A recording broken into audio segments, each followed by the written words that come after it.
Bonjour et bienvenue dans le premier podcast qui parle aux femmes ayant tout essayé pour réussir à prendre soin de leurs cheveux naturels. La cause de leurs cheveux abîmés ? Très souvent, des techniques capillaires destructrices ou la méconnaissance des produits adaptés à leur texture naturelle. Welcome aux femmes afro qui veulent faire de leur rêve de chevelure naturelle une réalité. Depuis combien de mois, d'années, tu te sens coincé dans cette spirale infernale des cheveux abîmés, donc faux cheveux ou foulards, donc cheveux encore plus abîmés, donc rebelote, faux cheveux ou foulards. Dans ce 4e épisode, on va voir pourquoi sortir de ce que j'appelle cette zone d'inconfort et surtout comment t'aider à dire non au passé pour dire oui à ton rêve capillaire. Allez, suis-moi, c'est parti! Je m'appelle Carole Seguin, je suis passionnée de cheveux et de soins naturels depuis 2013. Je t'aide à imaginer tes propres solutions pour rester belle, féminine et confiante avec tes cheveux texturés. Je suis coach capillaire certifié et j'accompagne les femmes à atteindre la chevelure naturelle de leurs rêves et à transformer leur vie. Qu'il s'agisse de perruques, de rajouts, d'extensions capillaires, de bandeaux, de nombreuses femmes utilisent ces solutions cache-misère pour dissimuler leurs cheveux naturels abîmés. Autant de béquilles qui deviennent des boulets dont elles voudraient bien se passer. Et si toi aussi, tu veux sortir de ce cercle vicieux, mais tu ne sais pas comment faire autrement, il te faudra un jour prendre des risques. Mais avant, j'aimerais te parler d'Alek Wek. Cette top modèle soudanaise qui a défié les codes de beauté européens d'un geste insolent au défilé de la Fashion Week en 1998. Ce jour-là, elle joue gros, très gros même. Ce qu'il faut savoir, c'est qu'elle est alors au tout début de sa carrière. C'est une ex-réfugiée qui a fui son pays d'origine avant de s'installer en Europe. Puis, elle a la chance de percer dans l'industrie de la mode. L'enjeu pour elle est donc considérable. Ce jour-là, à la Fashion Week de New York, on lui demande de couvrir ses cheveux courts et crépus d'une perruque blonde. Sans doute une manière pour la marque de la faire correspondre à une certaine image de la féminité. Mais si tu cherches les images en tapant sur Google Alek Wek et jeté de perruque, tu verras comment Alek a attendu son passage sur le podium, puis d'être bien devant le parterre de photographes pour enlever et jeter sa perruque blonde d'un geste rageur et dédaigneux. Puis elle repart d'un pas décidé et chaloupé. C'était un moment de rébellion et de revendication symbolique pour cette femme noire à la peau foncée, et aussi pour toutes les jeunes femmes noires vivant dans les pays occidentaux à qui l'on demandait de se conformer.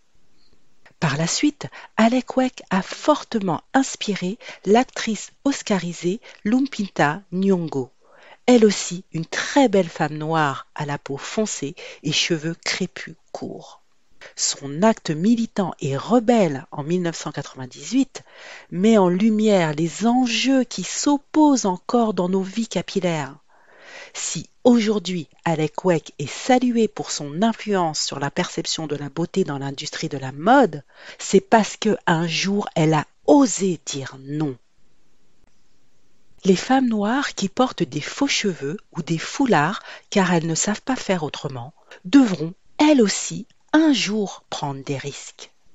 Je dis stop à cette spirale infernale qui, par manque de connaissances capillaires et ou par fausses croyances, oblige trop de femmes à dissimuler leurs cheveux naturels. Résultat, leurs cheveux sont affaiblis par le manque de soins intenses, de lumière et d'air frais qui oxygènent le cuir chevelu et aèrent les longueurs. Sans ces 3 éléments essentiels, cela a pour conséquence d'appauvrir cuir chevelu et tige capillaire à court, moyen et long terme. Mais je comprends qu'il soit difficile d'exposer ses cheveux naturels dans un tel état. Donc, rebelote, on redissimule ses cheveux. À croire qu'on n'en sortira jamais. J'étais pareil avant Et perso, j'ai pris de gros risques en 2013. J'ai lutté contre mes doutes et mes croyances sur mes cheveux et sur moi-même. Tout ce qui me disait de rester sagement dans ce que je connaissais, même si je me sentais aliénée. Le jour où j'ai dit non, j'ai décidé de dépasser mes peurs et de me libérer. Encore une fois, je comprends les femmes noires qui portent régulièrement des faux cheveux, souvent par dépit. Elles me disent que c'est plus pratique, plus rapide au quotidien pour être présentable. Leurs cheveux naturels sont protégés, pas besoin de s'en occuper, c'est facile de cacher la misère. Certaines invoquent aussi, d'ailleurs, je fais ce que je veux avec mon argent et mes cheveux. Certes.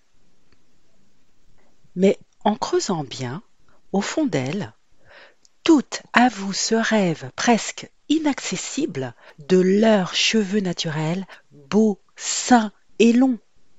Bien évidemment, toutes les femmes n'aspirent pas nécessairement à la longueur, mais la majorité d'entre nous veulent des cheveux qui poussent en santé et pouvoir les couper par choix délibéré, non par dépit. Alors, si toi aussi, tes vrais cheveux ne te donnent pas vraiment satisfaction, tu as certainement plein d'idées préconçues ou tu restes bloqué sur de mauvaises expériences. Alors, comment atteindre ton rêve capillaire?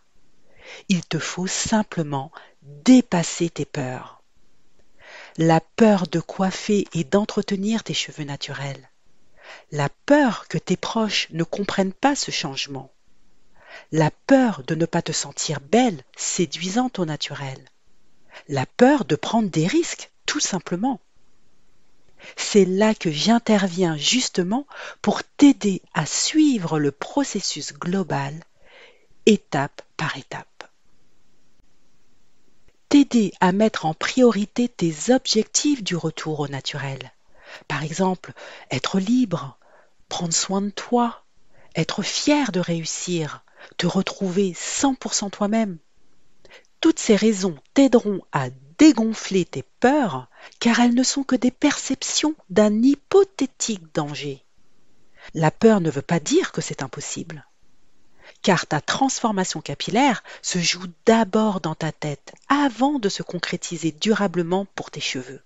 Je t'invite à te référer aux épisodes 2 et 3 car j'y détaille le processus interne et externe qui te mène au succès capillaire. Alors je t'aide à dire oui à tes cheveux naturels, les aimer, les sublimer en toute confiance. Mon rôle est de te guider, te rassurer, te faire vivre de nouvelles expériences gratifiantes. Car aller à la rencontre de ta vraie texture capillaire, c'est tout simplement aller à la rencontre de toi-même et de ton bien-être. Sinon, les mois, les années passent, et toi, tu restes la même, coincé dans tes peurs. Alors, quelles sont les étapes à suivre pour atteindre ton rêve capillaire? Il y a 5 grandes étapes qu'il te faut maîtriser pour te mener à coup sûr vers la chevelure naturelle de tes rêves. Je les appelle l'échelle du succès. Sache qu'à chacune des étapes, tu vas avoir des questionnements, des défis à relever, des doutes et des inquiétudes qui vont te tarauder. Tu vas même peut-être mal dormir la nuit. Et c'est normal, car c'est lié à tout processus de changement. À vrai dire, et ça peut être même difficile à comprendre, il s'agit de véritables cadeaux placés sur ton chemin dont tu as besoin pour générer cette évolution. Car ils mettent de la conscience sur ce que tu vis. Ce qui est important pour toi aujourd'hui, c'est de savoir à quel stade tu es situé présentement sur cette échelle du succès. C'est le meilleur moyen de savoir le chemin qu'il te reste à parcourir pour obtenir la chevelure naturelle de tes rêves et transformer positivement ta vie. Je vais les passer en revue avec toi.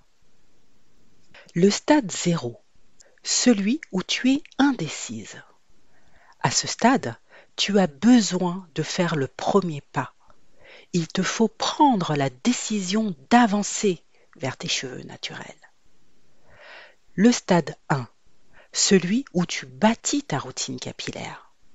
À ce stade, tu as besoin de structurer ton projet il te faut éliminer les résistances et les obstacles pour démarrer ta quête de bons produits, de bons gestes et surtout de bon état d'esprit d'amour pour tes cheveux et d'amour pour toi. Stade 2. Celui où tu bâtis ta confiance en toi avec ou face à ton entourage, avec ou face à la société. À ce stade, tu as besoin d'apprécier les résultats sur tes cheveux et dans ta vie en général. Il te faut entrer dans le flot. Stade 3. Celui où tu bâtis ta nouvelle image avec tes cheveux naturels. En amour, au travail, dans ta vie perso. À ce stade, tu as besoin de reprendre le contrôle de ta vie. Il te faut te reconnecter à ta puissance pour te mettre en priorité dans ta vie. Stade 4. Celui où tu bâtis ta chevelure naturelle de rêve pour t'aimer au naturel, extérieurement et intérieurement. À ce stade, tu as besoin de transformer positivement ta vie. Il te faut libérer ton plein potentiel. Bien évidemment, je reviendrai sur chacun de ces stades pour les détailler, et ils feront l'objet d'un épisode spécifique. J'y développerai tes croyances, tes pensées, tes émotions, tes défis, tes peurs et questionnements pour te permettre d'identifier les points à travailler spécifiquement, car c'est le meilleur moyen pour atteindre le stade suivant. Sinon, le danger est que, naturellement, on a tendance à aller vers ce qui nous paraît simple, alors que c'est précisément dans les défis compliqués et challengeants que l'on a intérêt à focaliser son attention pour vraiment progresser. C'est surtout un moyen d'améliorer significativement tes efforts pour faire de ton rêve capillaire une réalité. Si ce que je viens de te partager résonne avec toi, si ça fait sens pour toi, si c'est bien aligné avec ce que tu recherches et que tu vibres à l'idée de vivre toi aussi cette belle transformation dans ta vie, alors je t'invite à t'inscrire à ma masterclass offerte « Comment obtenir la chevelure naturelle de tes rêves sans y passer des années ». Le lien bit.ly/Carole Seguin. Le lien se trouve également en description de cet épisode. Tu sauras comment passer efficacement de l'ancien monde au nouveau monde avec tes cheveux et d'être fier d'avoir réussi à les transformer. Rendez-vous sur ma masterclass et à la semaine prochaine pour un nouvel épisode où j'aborderai pourquoi apprendre à soigner ses cheveux est sacré et comment cela t'apporte tant de valeur dans ta vie. J'ai vraiment hâte de te retrouver. Salut!